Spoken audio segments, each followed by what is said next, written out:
5:30 থেকে 12টার মধ্যে আমি কিভাবে প্ল্যান করে সংসারের যাবতীয় কাজকর্ম একা হাতে খুব সহজে করে থাকি। আসসালামু আলাইকুম বন্ধুরা, তোমরা সবাই কেমন আছো? আশা করি আল্লাহর দোয়ায় তোমরা বেশ ভালো আছো। আলহামদুলিল্লাহ, আমরাও বেশ ভালো আছি। নতুন দিনে আরেকটা নতুন ভিডিও নিয়ে তোমাদের মাঝে চলে এসেছি। দেখতে থাকো বন্ধুরা, আজকের ভিডিওটা তোমাদের কাছে ভীষণ ভালো লাগবে। তো খুব সকালেই উঠেছি, 5:30 মানেই কিন্তু অনেকটাই বেলা হয়ে গিয়েছে।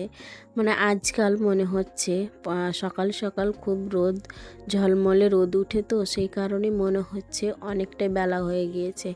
মনে হচ্ছে বেলা 8টা কিংবা 10টা বেজে গিয়েছে, এরকম সময় মনে হচ্ছে।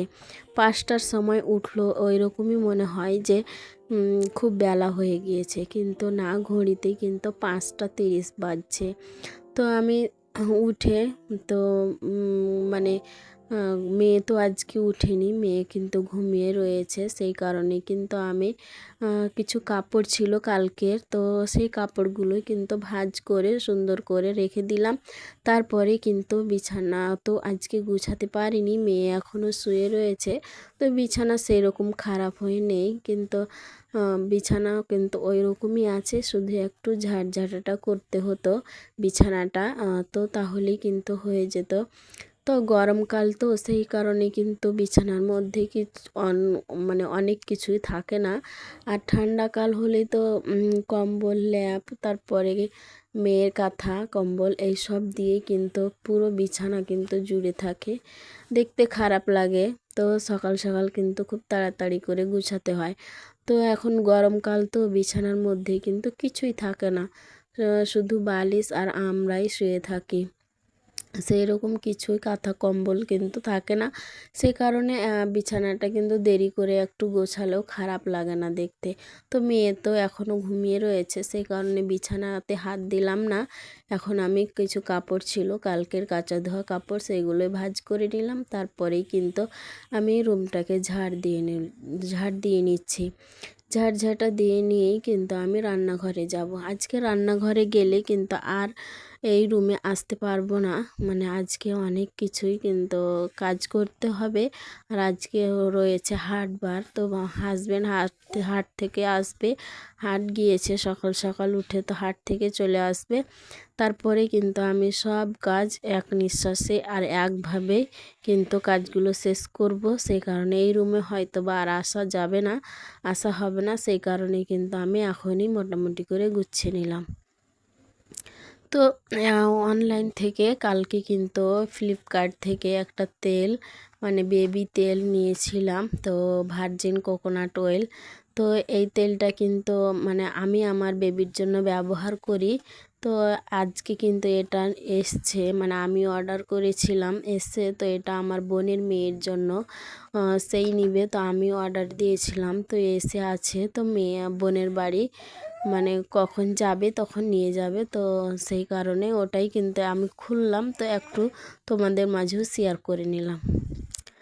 তো যাই হোক, ভিডিওর শুরুতেই বলবো যে যেখান থেকে এই মুহূর্তে আমার ভিডিওটা দেখছো, আশা করব একটা ছোট্ট লাইক দিয়ে আমার ফুল ভিডিওটা কন্টিনিউ করবে, কারণ তোমাদের একটা ছোট্ট লাইক আমার ভিডিওটা অনেক দিদি বোনেদের মাঝে পৌঁছে যেতে সাহায্য করবে। তাই আশা করব একটা ছোট্ট লাইক দিয়ে আমার ফুল ভিডিওটা কন্টিনিউ করবে।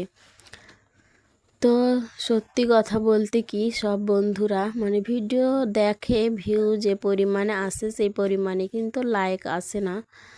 তো যাই হোক, মানে সবাইকে মনে করে দিচ্ছি বারবার যে একটা ছোট্ট লাইক দিয়ে কিন্তু আমার ভিডিওটা দেখা শুরু করবে। আর শেষ পর্যন্ত দেখার অনুরোধ রইল, কারণ তোমরা শেষ পর্যন্ত যদি না দেখো তাহলে একটুকাও আমাদের কিছুই হবে না। একটা লাইক দিয়ে ফুল ওয়াচ করার চেষ্টা করবে, তাহলে কিন্তু আমাদের একটু হলেও উপকার হবে। তো যাই হোক, এখন আমি রান্না বান্না শুরু করেছি। ভাত আর শাক ভাজি কিন্তু বসিয়ে দিয়েছি। হাজবেন্ড কিন্তু এই মাত্রই চলে আসবে বাজার থেকে। তো আমি 12টার মধ্যে সব কাজ কমপ্লিট করব। মানে আজকে কিন্তু হাজবেন্ড কিছুক্ষণ বাড়িতে থাকবে। যদি আমি কাজ করেই নিয়ে থাকি তাহলে কিন্তু উনি বিরক্ত হয়ে পড়বেন। সেই কারণে কিন্তু আমি আগে ভাগেই কিন্তু কাজগুলো শেষ করছি। আর গরম তো পড়ছে প্রচণ্ড। এখানে ওখানে শুনতে পাচ্ছি যে বৃষ্টি হচ্ছে, বান হয়েছে। আমাদের এখানে কিন্তু মেঘলা মেঘলা মনে হচ্ছে, মেঘ উঠছে কিন্তু বৃষ্টি নামছে না। কদিন ধরেই কিন্তু একটানা বৃষ্টি হয়ে গেল, তো সেই কারণে হয়তো বা এখন আমাদের এখানে বৃষ্টি হচ্ছে না, কিন্তু ভ্যাপসা গরমটা কিন্তু অনেক রয়েছে। তো সেই কারণেই কিন্তু আমার টিনের রান্নাঘরে থাকা যায় না গরমের কারণে। তো ভর দুপুরে কিন্তু অনেক গরম হতে পারে, সেই কারণে কিন্তু তার আগে আমি রান্নাবান্না কমপ্লিট করে নিচ্ছি। এই কদিন ধরেই কিন্তু এই কাজটা আমি করছি, রুটিন মেনেই কিন্তু করে যাচ্ছি। তো যাই হোক, মানে আজকে কিন্তু সকালবেলা থেকেই কিন্তু মেঘলা মেঘলা করছে, অনেক মেঘ উঠে থাকছে, কিন্তু এক ফোঁটাও বৃষ্টি নামছে না। আজকে তাও এক আধ ফোঁটাই পড়েছে দুপুরবেলার দিকে। তো আর মানে মনে হচ্ছে অনেক বৃষ্টি নামবে এরকম, মানে অন্ধকার হয়ে মেঘ উঠছে, কিন্তু বৃষ্টি কিন্তু হচ্ছে না। তো যাই হোক, আল্লাহ তাআলার যেটা মনের ভালো লাগছে সেটাই করছে। তো এখন হাজবেন্ড তো হাট থেকে চলে এসেছে, তারপরে তো আমি রান্নাবান্না তো শুরু করে দিয়েছিলাম আগে থেকেই। তো আমি পেঁয়াজ বেটে সব কিছু করে আগেই রেখে দিয়েছিলাম। এখন মাছটা মানে আমি মাছ ধুচ্ছিলাম, আর হাজবেন্ড কিন্তু সবজি কেটে দিয়েছে। দিয়ে কিন্তু দুটো কড়াই আমি ঝটপট করে রান্না বসিয়ে দিয়েছি। সব রান্না বান্না কমপ্লিট হলেই কিন্তু আমরা একসাথে আজকে খাওয়া দাওয়া করে নেব। একসাথে খাওয়া দাওয়াটা কিন্তু প্রত্যেক দিন হয় না, মানে হাজবেন্ড কিন্তু দেরি করে আসে বাড়িতে, আর আমি আর মেয়ে কিন্তু এক এক দিন কিন্তু খেয়েই নিই। তো আজকে কিন্তু একসাথে খাওয়া দাওয়াটা হবে, বেশ মজাও হবে। আর আজকে খাওয়া দাওয়া মানে শাক ভাজি, ভাত তো আছেই, ভাত তো থাকবেই, ওটা কমন ব্যাপার। আর সবজির মধ্যে হচ্ছে শাক ভাজি, মাছের পাতলা ঝোল, আর বেগুন, পটল, মূলা, মাছ দিয়ে একটা তরকারি। তো যাই হোক, আজকে এই সব কিছুই রান্না বান্না, আর আজকেই খুব ভালো করেই কিন্তু খাওয়া দাওয়াটা হয়েছে।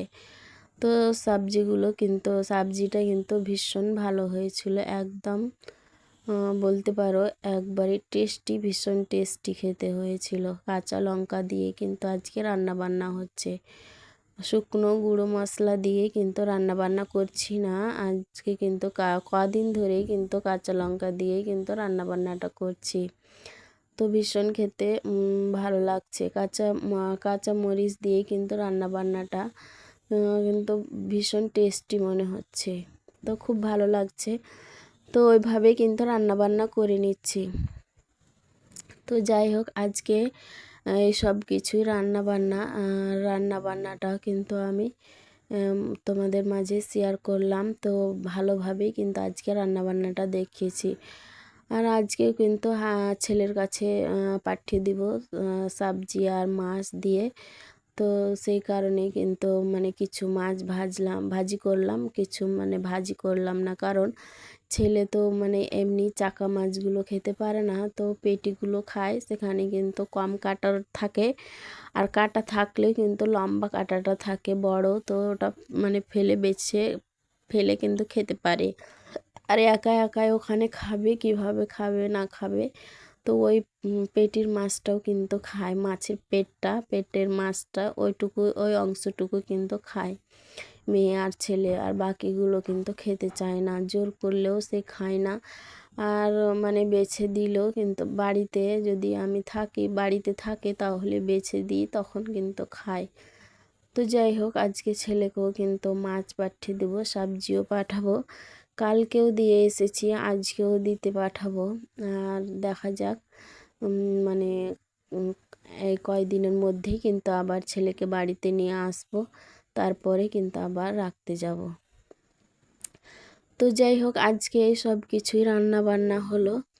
তো যে সমস্ত দিদি বোনেরা আমার চ্যানেলের মধ্যে নতুন এসেছো, আমার ভিডিও প্রথমবার দেখছো, আমার ভিডিও দেখতে যদি তোমাদের একটু হলেও ভালো লেগে যায়, তাহলে আমার চ্যানেলটাকে সাবস্ক্রাইব করে বেল আইকনটা প্রেস করে দিতে পারো। এতে করে যেটা হবে, আমার ভিডিও ছাড়া মাত্রই তোমাদের কাছে নোটিফিকেশন সবার আগে পৌঁছে যাবে, তখন তোমরা সময় সুযোগ করে দেখে নিতে পারবে। আর যারা অলরেডি এই কাজটি করে দিয়েছো তাদেরকে অসংখ্য ধন্যবাদ। তো যাই হোক, আজকে কিন্তু রান্না বান্না করলাম, তারপরে কিন্তু সবজি এখন গুছিয়ে নেব, তারপরে গোসল করে খাওয়া দাওয়া করে নামাজ পড়ে আমার কাজ কমপ্লিট। এখন আমি রিল্যাক্সে থাকবো, বিকেলবেলায় একটু শুয়ে পড়বো, মেয়েকে নিয়ে একটু ঘুমিয়ে নেব। তারপরে কিন্তু আমার আজকে পড়ানো নেই, পড়ানোর কোনো চাপ নেই, ঝামেলা নেই। আজকে কিন্তু লম্বা একটা ঘুম দেব। তো যাই হোক, আজকে এই শাকসবজি গোছানো থেকেই তোমাদের কাছ থেকে বিদায় নিয়ে নিচ্ছি। ভালো থাকো, সুস্থ থাকো, আর সবাই হাসি খুশি থাকো, আর সবাই মানে দীর্ঘায়ু, সবারই দীর্ঘায়ু কামনা করে ও সুস্থতা কামনা করে এখান থেকে আজকে বিদায় নিয়ে নিচ্ছি। ভালো থাকো, সুস্থ থাকো। আসসালামু আলাইকুম, আল্লাহ হাফিজ। তো আজকে শাক সবজি এইসব কিছু আনা হয়েছিল, সবগুলো কিন্তু গুছিয়ে কমপ্লিট হলো।